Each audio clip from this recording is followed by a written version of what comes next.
কথায় আছে চা প্রিয় বাঙালি। চা ভালোবাসে না এমন কোনো বাঙালি কিন্তু খুঁজে পাওয়া যাবে না।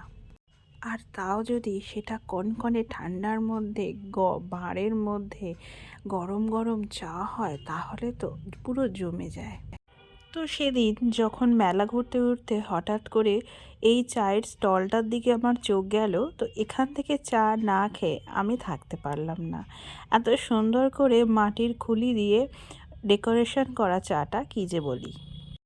অনেক রকম ভ্যারাইটিস ছিল, তার মধ্যে আমরা তন্দুরি চাটা নিয়েছিলাম।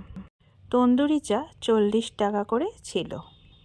এখন যেহেতু কাঠকয়লার উনুন পাওয়া যায় না, তবুও ঝাঁঝরির উপরে কাঠকয়লা দিয়ে খুলিগুলো পুড়িয়ে সেগুলো তামার এই পাত্রটার মধ্যে দিয়ে খুলির মধ্যে একটু বাটার ব্রাশ করে দিয়ে আর এইভাবে চাটাকে দেওয়া হয়েছে। তন্দুরি চা তৈরি করা কিন্তু আমি এই ফার্স্ট টাইম দেখলাম।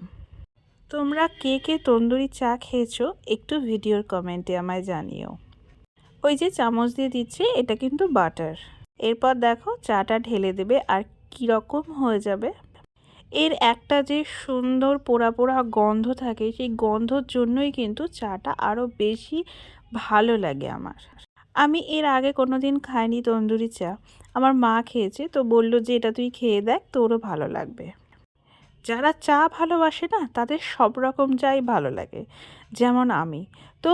আর মাটির ভাঁড়ের চা হলে তো আরও বেশি ভালো লাগবে। তো দেখো চাটা কিভাবে তৈরি হলো। এই রকম চা খাওয়ার এক্সপিরিয়েন্স কিন্তু আমার প্রথম।